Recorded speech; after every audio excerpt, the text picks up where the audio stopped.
Bibirnya seakan mengucapkan, jangan berangkat nak. So sampai di ujung akses mobil, akhirnya mereka dijemput sama motor-motor dari orang-orang desa. Dan mereka naik motor seperti sebelumnya untuk masuk ke desanya melewati hutan. Jalannya becek, penuh lumpur karena gerimis. Dan tak ada suara lain selain deru motor mereka. Sampai Nur mendengar lantunan gamelan. Suaranya sayup-sayup jauh, tapi semakin lama semakin terdengar. Aroma bunga melati pun juga tiba-tiba menyengat di hidungnya, tapi Nur masih fokus mencari dari mana suara gamelan itu berasal. Tepat di antara rerumputan di sebelah jalan setapak, Nur melihat seorang perempuan menunduk. Si perempuan ini lalu mengikuti Nur dengan lenggak-lenggok lehernya, serta gerakan tangannya yang mengikuti alunan gamelan. Ih, serem banget.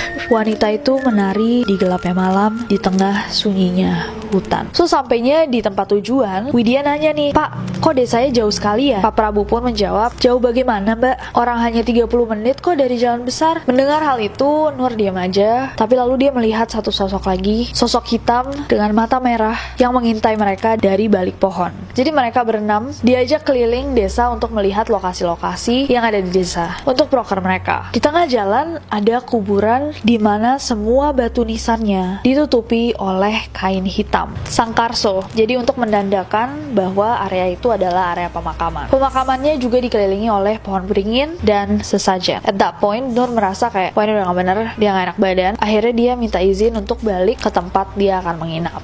Jadi sisanya melanjutkan perjalanan ini dari perspektifnya Widya sampai mereka ketemu sama tapak tilas. Jadi tapak tilas ini adalah sebuah batas di mana tidak ada satupun yang boleh melewati. Di kiri kanan ada kain merah lengkap dengan janur kuning layaknya pernikahan, dan Pak Prabu kekeh bilang bahwa ini adalah batas kalian boleh melewati. Ayu pun bertanya, emang kenapa sih Pak? Si Pak Prabunya cuma bilang bahwa ya ini batas saja ke hutan. Nanti kalau misalkan kalian melewati sini, susah kalau misalkan ada apa-apa kalian hilang di hutan or whatever, bakal susah buat kami untuk membantu kalian balik. Sampainya di rumah, Nur mengajak Ayu ngomong kayak dia khawatir nih kayaknya ada something yang gak beres di desa ini. Makanya dari awal Pak Prabu sebenarnya mau nolak kita untuk KKN di sini. Ayu menepis semua omongannya Nur, bilang kayak udahlah, tenang aja, gak ada yang akan terjadi di sini. Malam pun tiba. Nur, Ayu, dan Widya tidur di satu kamar beralaskan tikar. Perasaan gak enak tiba-tiba muncul di dada Nur, dan ketika dia mencari cara untuk mengurangi rasa takutnya, ia justru melihat sosok bermata merah yang mengintipnya dari sudut kamar yang minim cahaya itu. Nur langsung kaget, dia langsung tutup mukanya, terus dia baca-baca doa di bawah selimutnya. Namun setiap kali dia selesai membaca satu doa, tiba-tiba suara kayu yang digebrak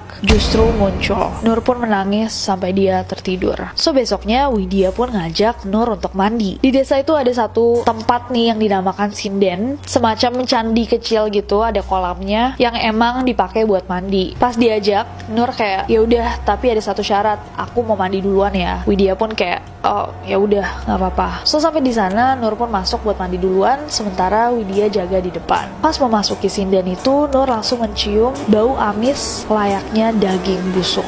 Dia pun buru-buru mandi. Tapi saat dia mandi, Nur ngerasa kayak ada yang menyentuh badannya bersamaan dengan air yang mengalir. Setelah dia perhatikan, ternyata air di dalam kendinya dipenuhi dengan rambut.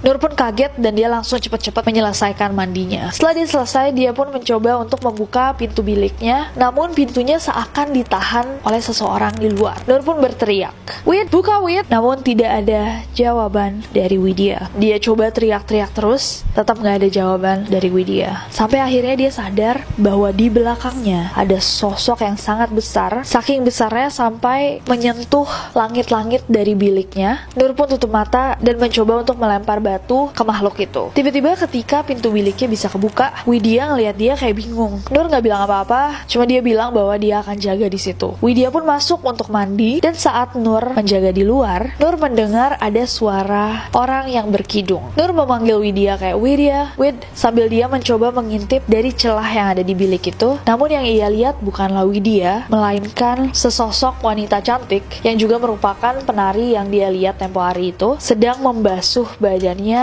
sambil berkidung. Nur tetap melihat perempuan itu sambil bingung sampai si perempuan itu menoleh dan melihat Nur. Dan dia hanya tersenyum. Nah, dari perspektifnya Widya, it's a little bit different. Widya kan lagi nunggu nih si Nur untuk mandi. Tiba-tiba suara airnya tuh berhenti. Widya pun manggil Nur, Nur, sambil gedor-gedor gitu. Anehnya Nur nggak menjawab. Tiba-tiba dari sunyi banget terdengar ada orang yang sedang berkidung atau menyanyikan kayak lagu Jawa gitu. Suaranya lembut sekali, lembut banget seperti seorang biduan. Nur, buka, Nur! Dia gedor-gedor kan. Tiba-tiba Nur muncul dan mukanya kayak bingung. Jadi setelah Nur keluar kan, dia bingung kenapa Nur kok kelihatannya kayak takut, bingung, mukanya nggak jelas gitu. Widya pun masuk untuk cepet-cepet mandi. Dan dari dalam dia ngerasa pas dia mandi itu seakan ada yang lagi melihat dia, kayak nontonin dia mandi dari ujung kepala sampai ujung kaki. Pas selesai mandi, Widya pun keluar dan nanya ke Nur, Nur, kamu bisa kidung Jawa? So karena hal-hal ini terus terjadi, Nur pun kayak no, this gotta stop. Dia akhirnya pergi ke rumah Pak Prabu. Sesampainya di sana, Pak Prabu tuh lagi duduk sama seorang kakek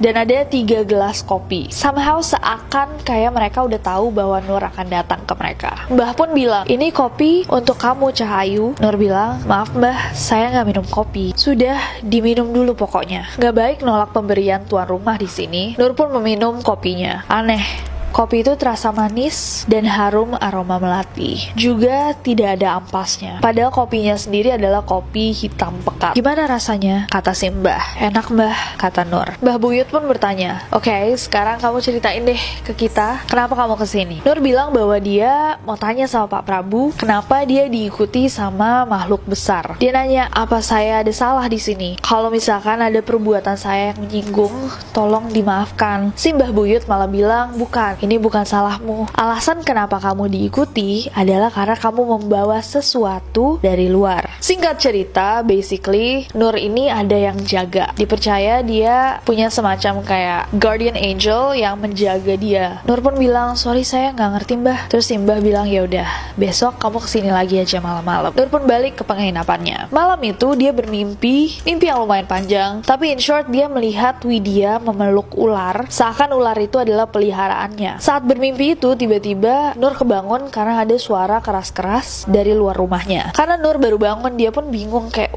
kok banyak orang, kayak kenapa nih rame-rame di luar rumah. Wahyu pun cerita sama dia bahwa Widya sedang menari di tengah gelapnya malam, dia menari sendirian di tengah. Nur pun bingung, terus dia kayak ini apa ya korelasinya sama mimpi yang barusan saya alami. Nah dari sudut pandangnya Widya, justru malah Widya terbangun di tengah-tengah tidurnya dan dia ngelihat Nur